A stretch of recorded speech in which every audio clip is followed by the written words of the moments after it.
आज पवित्र माघ पूर्णमी ये अवसर में आज मत सौभाग्य प्राप्त है सन्त कवि मोह समाधि आज मत जोरंदा को जावाई सौभाग्य प्राप्त होगा जाऊँगी एक शुभ अवसर में आज भारत वर्ष एक ऐतिहासिक दिन होगा जाऊँगी आज देशर प्रथम अर्थमंत्री माननीय निर्मला सीतारमण जी क्रमागत भाव संसद में रेकर्ड नवम थर केंद्र बजेट उपस्थापना कर बजेट एक ऐतिहासिक बजेट एवं यशस्वी प्रधानमंत्री माननीय नरेंद्र मोदी जी परिकल्पित विकसित भारत स्वप्न को पूरण करने दिगरे निश्चित भाव सार्थक होगा। ये बजेट अभिवृद्धिमूलक बजेट जहाँ समाज सबु श्रेणी सब वर्गर लोकों रोजगार सृष्टि करने सहायक हम यथार्थ यह बजेट को माननीय अर्थमंत्री सब बेसी फोकस कर युवशक्ति यही बजेट रे समाज प्रत्येक वर्ग कल्याण किसी ना किसी घोषणा करा देशर भित्तिभूमि को गति देवाई चलित बजेट रे रेकर्ड 12,20,000 कोटी टंकार पुंजी खर्चर प्रावधान रखा विशेष करके कृषि को प्राधान्य दि जाइए सहित शिल्प को प्राधान्य दि जाइए जहाद्वारा अधिक निजुक्ति सृष्टि हो एवं निजुक्ति सृष्टि हेले ही देश को विश्वर तृतीय बृहत अर्थनीति परिणत करिबारे ये गोटे बहुत बड़ सहायक हो पारिबो। आ ये बजेट रे अस्पष्टता बदल स्पष्ट कार्यान्वयन बड़ बड़ कथा बदल नियमित संस्कार एवं सस्ता लोकप्रियता बदल लोक सेवा गुरुत्व को बहुत प्राधान्य दि जाए। युव वर्गंकर क्षेत्र में युव मान दक्षता जमी वृद्धि पार विश्वस्तरीय प्रतियोगिता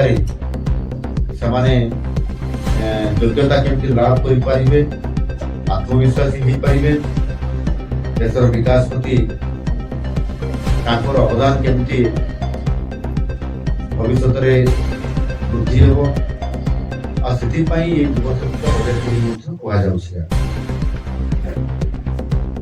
आर्थिक अभिवृद्धि को आहरी अधिक प्रखर करने शक्तिशाली करने माननीय प्रधानमंत्री जी 350 कोटी ढांचागत संस्कार बा रिफॉर्म आनी जो स्वाधीन भारत अर्थनैतिक इतिहास रे यह एक विरल अध्याय या पूर्व एभली भाव में इतने संस्कार से आनी नथिले तेणु निश्चित भाव में आगामी दिन में ये बजेट आत्म भारत करने आत्मनिर्भर भारत हवापाई एवं ता सहित विकसित भारत हवापाई ये निश्चित भाव में जो रास्ता खुला जाए रास्ता रे आउ टिके तेज रे माने अधिक गति रे निश्चित भाव में हमर अर्थनीति दौड़ी हो कहवाई चाहूँगी ये क्षेत्र में विशेष करके आम ओडिशा बजेट रे स्वतंत्रता दि जाइए ओडिशा को फोकस करा भीतर मु लंबा नईकर किसी कथा को रखा चाहूँगी ओडिशा रेयर अर्थ कॉरिडोर या स्वतंत्रता दि जाए आप जानते किसी दिन पूर्व आमे से भली जिते Utkarsh Odisha make in Odisha conclave माध्यम रोड शो करूँ कि उद्योगी मान को आकर्षित करने एवं ये रेयर अर्थ उपरे फोकस करने आमंत्रण कर आधार में आज केंद्र बजेट रे स्वतंत्र भाव रेयर अर्थ कॉरिडोर हिसाब से आपको घोषणा करा केंद्र सरकार घोषणा ବିରଳ ଖଣିଜ ପଦାର୍ଥ ନିମନ୍ତେ ଏବଂ ସେଥିପାଇଁ କିଭଳି ଭାବରେ ଆମର ଆମଦାନୀ ନିର୍ଭରଶୀଳତା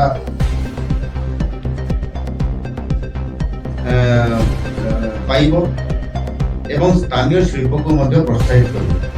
ଏଥିରେ ଇଲେକ୍ଟ୍ରୋନିକ୍ସ ଏବଂ ଅକ୍ଷୟ ଶକ୍ତି ଏହାରି ଉପରେ ଉଚ୍ଚ ବୈଷୟିକ କ୍ଷେତ୍ରକୁ ମଧ୍ୟ ଏଇ ଯୋଉ ରେୟାର ଆର୍ଥ କରିଡର ହେବା ଦ୍ୱାରା ଓଡ଼ିଶାରେ ସ୍ୱତନ୍ତ୍ରତା ଲାଭ ପାଇବ ଏବଂ ବିଶେଷ କରିକି ଆମ ଓଡ଼ିଶାରେ ଯୋଉ 572 କିଲୋମିଟର ଯୋଉ କୋଷ୍ଟ ଲାଇନ ଅଛି ଏବଂ ସେ କୋଷ୍ଟ ଲାଇନରେ ରେୟାର ଆର୍ଥ ଇଏ ପ୍ରଚୁର ପରିମାଣରେ ମଧ୍ୟ ଇଏ ଅଛି ଆଉ ତାକୁ ଏବେ ଆମେ ତାକୁ ବ୍ୟବହାର କରିବା ପାଇଁ ଯୋଉ ନିଷ୍ପତ୍ତି ନେଇଛନ୍ତି ସେଥିରେ ନିଶ୍ଚିତ ଭାବରେ ଓଡ଼ିଶା ଲାଭାନ୍ୱିତ ହେବା ସହିତ ମଧ୍ୟ ଭାରତବର୍ଷ ଏଥିରେ ଆତ୍ମନିର୍ଭର ହେବାର ବହୁତ ବଡ଼ ପଦକ୍ଷେପ ନେବ। ଏବଂ ଆଉ ଗୋଟିଏ ବଡ଼ କଥା ହେଲା ପୂର୍ବତଟ ବିକାଶ କରିଡର।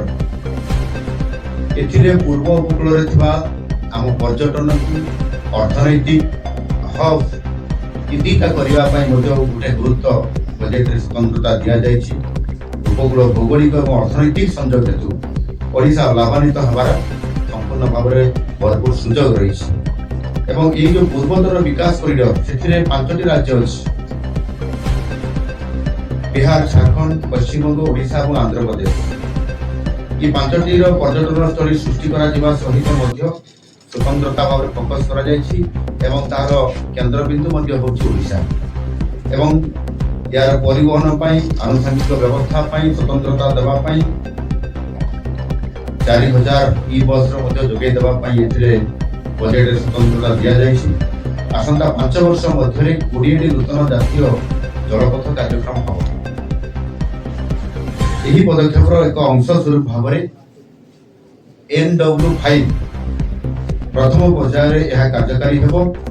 NW5 ଖଣିଜ ସମୃଦ୍ଧ ଅଞ୍ଚଳ ତାକୁ ପ୍ରାଧାନ୍ୟ ଦିଆଯାଇଛି ଆଉ ଯେହେତୁ ଖଣିଜ ସମ୍ପଦ ଅଞ୍ଚଳ ତା ଭିତରେ ଓଡ଼ିଶା ଆସୁଛି ଆଉ ସେଥିପାଇଁ ସ୍ୱତନ୍ତ୍ର ଭାବରେ ଓଡ଼ିଶାକୁ ପ୍ରାଥମିକତା ଦିଆଯାଇଛି।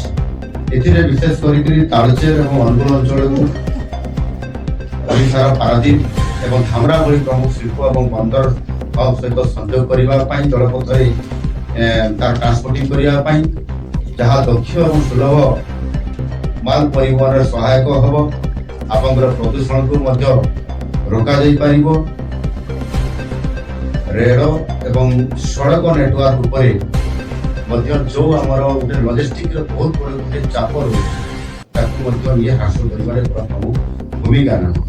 ଏହି ପଦକ୍ଷେପର ଉଦ୍ଦେଶ୍ୟ ହେଉଛି ସ୍ଥାୟୀ ଆଭ୍ୟନ୍ତରୀଣ ଜଳ ପରିବହନକୁ ସମୃଦ୍ଧ କରିବା, ବହୁଳ ଦ୍ରବ୍ୟ ଯୋଉଟା ଖଣିଜ ଏବଂ ଶିଳ୍ପ ସାମଗ୍ରୀ ପାଇଁ ସୁଯୋଗ ବୃଦ୍ଧି କରିବା ଏବଂ ପୂର୍ବ ଉପକୂଳରେ ଏକ ଲଜିଷ୍ଟିକ ଏବଂ ଶିଳ୍ପ ହବ୍ ଭାବରେ ଓଡ଼ିଶାର ଭୂମିକାକୁ ମଧ୍ୟ ମଜବୁତ କରିବା। ଏକ ନୂତନ ପଦକ୍ଷେପ ଭାବରେ ସହର ଅର୍ଥନୈତିକ ଅଞ୍ଚଳ ସିଟି ଇକୋନୋମିକ ରିଜିଅନ୍ସ ସହରୀ ପରିଚାଳିତ ଅର୍ଥନୈତିକ ଅଭିବୃଦ୍ଧି ସୁନିଶ୍ଚିତ ହେବ। ସେଥିପାଇଁ ଆପଣ ଦେଖିଥିବେ ମଧ୍ୟ ଆମ ସରକାର ଓଡ଼ିଶାରେ ଆସିଲା ପରେ ଆମେ ସହରାଞ୍ଚଳକୁ ଗୁରୁତ୍ୱ ଦେଉଛୁ ଏବଂ ସହରାଞ୍ଚଳକୁ ମାନ୍ୟତା ଦେବା ଏବଂ ସେଥିରେ ଏକ ଇକୋନୋମିକ ରିଜିଅନ୍ କରିବା ଅର୍ଥ ହେଉଛି ସିଟି ଇକୋନୋମିକ ରିଜିଅନ୍ କରିବା ଅର୍ଥ ହେଉଛି ଯେ ସେଠି ଅର୍ଥନୈତିକ ଅଭିବୃଦ୍ଧି କରିବା ପାଇଁ ଏକ ସ୍ୱତନ୍ତ୍ରତା ଭାବରେ ତାକୁ ତିଆରି କରାଯିବ, ଅର୍ଥନୈତିକ କରିଡର କରାଯିବ।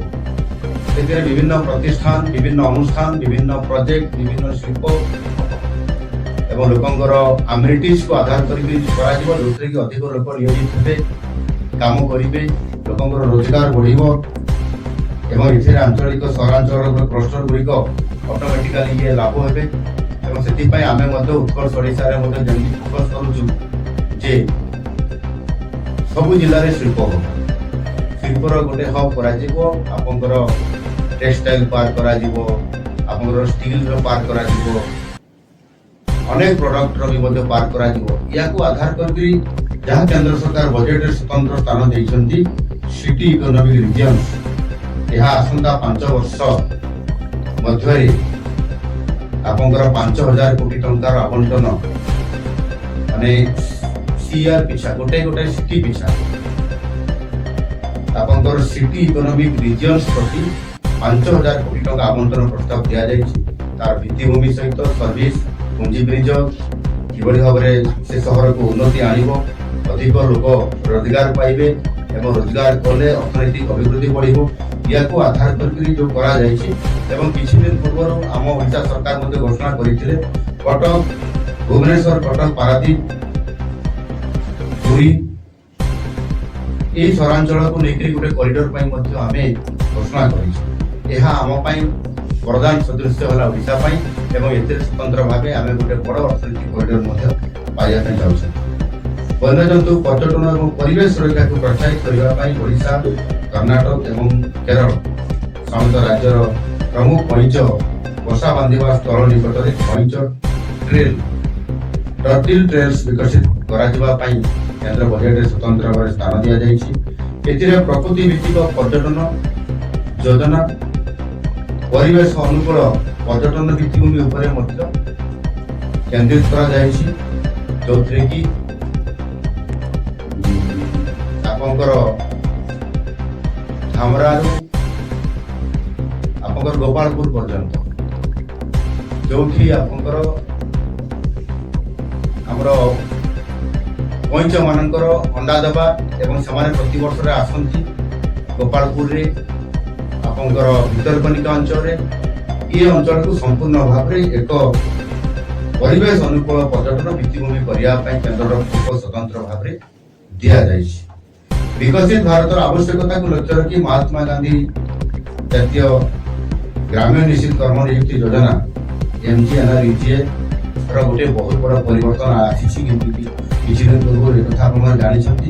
ଆଉ ସେଥିପାଇଁ ନୂତନ ଯୋଜନା ବିକଶିତ ଭାରତ ରୋଜଗାର ଗ୍ୟାରେଣ୍ଟି ଓ ଆଜୀବିକ ଗ୍ରାମୀଣ VBG ରାମଜୀ ଏହି ସ୍କିମ୍ ଅଧୀନରେ ପ୍ରତି ଗ୍ରାମୀଣ ପରିବାର ପିଛା ଯୋଉ 125 ଦିନର ରୋଜଗାର ବୈଧାନିକ ଗ୍ୟାରେଣ୍ଟି ପ୍ରଦାନ କରାଯାଇଛି। ଆଉ 100 ଦିନ ତୁଳନାରେ 125 ଦିନର କାର୍ଯ୍ୟ ଦେବାର ବ୍ୟବସ୍ଥା କରାଯାଇଛି।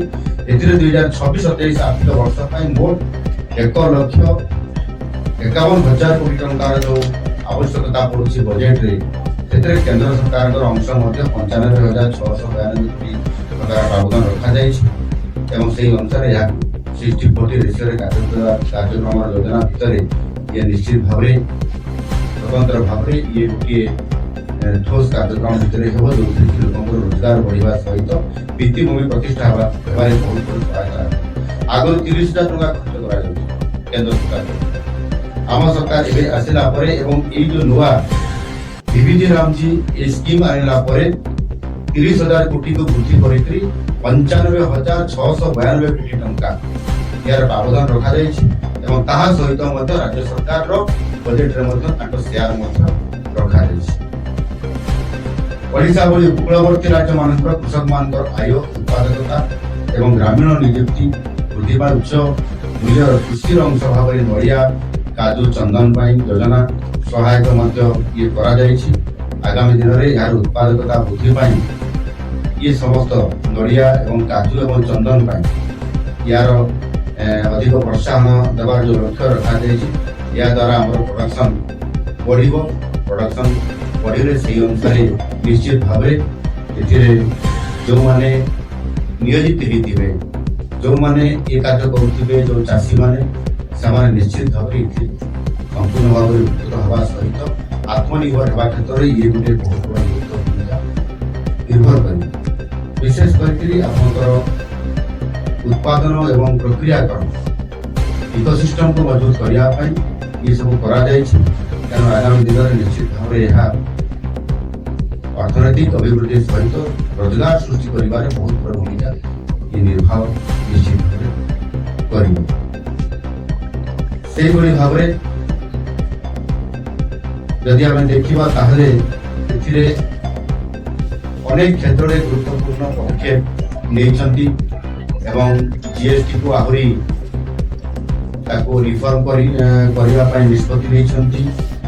ଆପଣଙ୍କର ଅନେକ ଯୋଉ କ୍ରିଟିକାଲ ମିନେରାଲ କଥା ମୁଁ କହିଲି, ତା ପାଇଁ ଆପଣଙ୍କର national critical mineral mission NCMM ମାଧ୍ୟମରେ ଖଣିଜ କ୍ଷେତ୍ର ପାଇଁ ଏଥିରେ 7 ବର୍ଷ ମଧ୍ୟରେ 34,300 କୋଟି ଟଙ୍କାର ବ୍ୟୟବରାଦ ଏହାକୁ ସ୍ୱତନ୍ତ୍ରତା କେନ୍ଦ୍ର ବଜେଟରେ ସ୍ଥାନ ଦିଆଯାଇଛି ଏବଂ ପ୍ରମୁଖ ପଦକ୍ଷେପ ମଧ୍ୟରେ ଗୁରୁତ୍ୱପୂର୍ଣ୍ଣ ଖଣିଜ ମୂଲ୍ୟ ଶୃଙ୍ଖଳା ଭ୍ୟାଲୁ ଚେନ୍ ପାଇଁ 16,300 କୋଟି ଟଙ୍କା, ଆମଦାନୀ ଉପରେ ନିର୍ଭରଶୀଳତା ହ୍ରାସ କରିବା ପାଇଁ 4ଟି ରାଜ୍ୟରେ ନୂତନ ରେୟାର ଆର୍ଥ କରିଡର ଏବଂ କୋଇଲା ବାଷ୍ପୀକରଣ ପାଇଁ 35,000 କୋଟି ଟଙ୍କାର ପ୍ରୋତ୍ସାହନ ଏଥିରେ ମଧ୍ୟ ଅନ୍ତର୍ଭୁକ୍ତ ଅଛି। ଏଥିରେ ମୁଁ ଆଉ ଗୋଟେ କଥା କହିବା ପାଇଁ ବି ଚାହୁଁଛି, ଆମେ ମଧ୍ୟ ପ୍ରଥମ ଥର ଭାରତ ବର୍ଷରେ ଓଡ଼ିଶା ଯୋଉ ଉତ୍କର୍ଷ ଓଡ଼ିଶା ମାଧ୍ୟମରେ ଆମେ ଯୋଉ ଆମର ବେଦାନ୍ତ କମ୍ପାନୀ ଅଛି ତାଙ୍କ ମାଧ୍ୟମରେ 80,000 କୋଟି ଟଙ୍କାର ଗୋଟିଏ ପ୍ରକଳ୍ପ ଓଡ଼ିଶାରେ ହେବା ପାଇଁ ଯାଉଛି, ଯୋଉଟାକି ଭାରତ ବର୍ଷରେ ପ୍ରଥମ। ଏଥିରେ କୋଇଲା ବାଷ୍ପୀକରଣ ପାଇଁ ସେଥିରେ ସେ ଖର୍ଚ୍ଚ କରିବେ ଏବଂ ଏଥିରେ ପ୍ରୋତ୍ସାହନ ଟଙ୍କା ଯୋଉ ଦେବାର ବ୍ୟବସ୍ଥା କେନ୍ଦ୍ର ସରକାର ଆଜି ସ୍ୱତନ୍ତ୍ରତା ଦେଲେ 35,000 କୋଟି ଟଙ୍କା, ଏଥିରେ ନିଶ୍ଚିତ ଭାବରେ ଓଡ଼ିଶା ଲାଭାନ୍ୱିତ ହବ। ये जो प्रोत्साहन राशि इनसेंटिव या केंद्र सरकार भी जोगे देवे, राज्य सरकार भी जोगे देवे, जहाँ फल कि प्रदूषण मुक्त आपंकर कोयला बाष्पीकरण कार्यक्रम रे जो चेंज हो ता निश्चित भाव में आपंकर बड़ गुरुत्वपूर्ण भूमिका निभाउछि। एनु गोटे पटे डबल इंजिन सरकार, राज्य सरकार जहाँ योजना करिसंती, केंद्र सरकार बजेट रे फोकस करबा द्वारा एथिरे ओडिशा अधिक लाभान्वित होउछि एवं आगामी दिन में निश्चित भाव आमे हमर अर्थनैतिक अभिवृद्धि रोजगार को वृद्धि करिया पई, शिल्पायन को आहुरी आगो को नबा पई आज मध्य शिल्पायन रे केंद्र सहयोग रे आमे जो स्तर देके आज जाउछु। आज भारत वर्ष रे द्वितीय स्थान रे आज ओडिशा अछि। आगामी दिन में हमर रूट सब को आहुरी आमे शक्तिशाली करबा द्वारा एवं आज ये बजेट जेभली भाव में आज अनेक क्षेत्र में आपंकर कृषि उपरे, जल जीवन मिशन उपरे, विकसित भारत रोजगार ग्यारंटी उपरे, आपंकर समग्र शिक्षा उपरे, आपंकर एमजीएनआरजीए उपरे, पीएमएवाई उपरे, पीएमएवाई ग्रामीण जातीय स्वास्थ्य मिशन, जातीय ग्रामीण जीविका मिशन एवं से भली भाव में आपंकर या अधिक चाषी मान शक्तिशाली करने पीएम किसान एवं प्रधानमंत्री गरीब कल्याण अन्न योजना को पुणी अभिवृद्धि करवा, 2,27,429 कोटी टंका, पीएम सूर्य घर उपरे 22,000 कोटी टंका, प्रधानमंत्री विकसित भारत रोजगार योजना उपरे 20,083 कोटी टंका। एभली भाव जो योजना गुड़िक रखा ओडिशा उपरे निश्चित भाव में सहयोग हम एवं ये बजेट रे अभिवृद्धि बढ़िया सहित रोजगार कर विकसित भारत आड़ को जो आम योजना कर आड़ को ये बहुत सहायक हो पार। एणु मुझे निश्चित भाव में ये अवसर जे ये बजेट अति गुरुत्वपूर्ण ऐतिहासिक बजेट एवं ये बजेट आगामी दिन में यार रियल को आम जो जीवा से देखिए निश्चित भाव में गोटाए स्वतंत्रता रही बजेट रे कहा होची नियुक्ति को भरपूर सुजोग देवा और उत्पादन वृद्धि पाई ये बजेट होची सबसे श्रेष्ठ बजेट बोली मुझे कहवाई चाहूँ। एणु निश्चित भाव में एथिरे ओडिशा पाई स्वतंत्रता भाव फोकस करा जायछि। एथिरे आपनकर रोड सेक्टर रे, रेल सेक्टर रे, आपनकर पोर्ट सेक्टर रे, ये समस्त क्षेत्र में ओडिशा को जेभली भाव में केंद्र प्राधान्य देइछंती। आगामी दिन में ये बजेट ऐतिहासिक हम एवं भारत वर्ष पाई, ये विकसित भारत पाई एवं ओडिशा पाई मध्य समृद्ध ओडिशा पाई ये डबल इंजिन सरकार रे सहयोग करबा पाई ये बजेट अत्यंत गुरुत्वपूर्ण एवं ऐतिहासिक ये बजेट आगामी दिन में ओडिशा को समृद्ध करिबारे प्रमुख भूमिका। धन्यवाद। सर अपन टेक्सटाइल संपर्क में ओडिशा को गुरुत्व देइछि बोली कहली, ये अमित शाह कहले जे बलांगीर सोनपुर कटक यूनिटी बेसी हुए और world class Cuttack field to fashion बोली स्लोगान दी, फील्ड टू फैशन बोली स्लोगान दी। तो हमर वर्तमान गोटे भी स्पिनिंग मिल नहीं, केवल दूसरा स्पिनिंग मिल है। हमारे उत्कर्ष ओडिशा रे Utkarsh Odisha make in Odisha conclave की संस्करण रे नुआ भाव में आम सरकार आसला पर आम 16टी सेक्टर को गुरुत्व दौर।